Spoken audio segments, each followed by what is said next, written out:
Guys, nyaya iri panapa inotosiririsa. Zviri kunzi izvo afa achitemwa nematombo mushure mekunge arasa imbwa yavo. Shuwa munhu ourayirwa imbwa, kunzi warasa imbwa kwakuurayirwa izvozvo.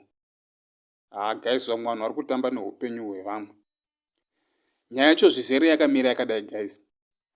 Hanzi vanhu 7 vekusanyati, vanhu 7 vekusanyati vemumusha weJombani, 5 vatema Razaro Vhurirai nematombo kusvika afa nekuda kwekuti anga arasa imbwa yavo.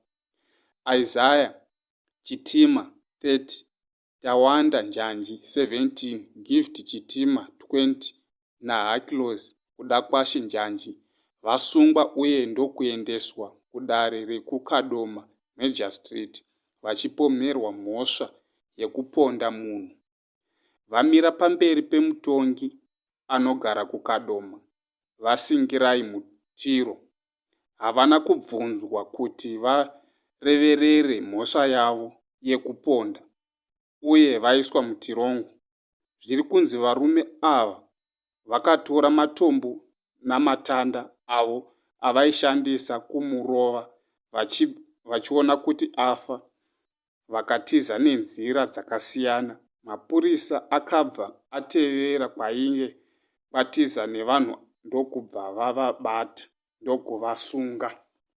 Guys, ndo nyaya yachona iyi inorwadza. Munhu aurayirwa imbwa chaiyo kwakuurayirwa izvozvo.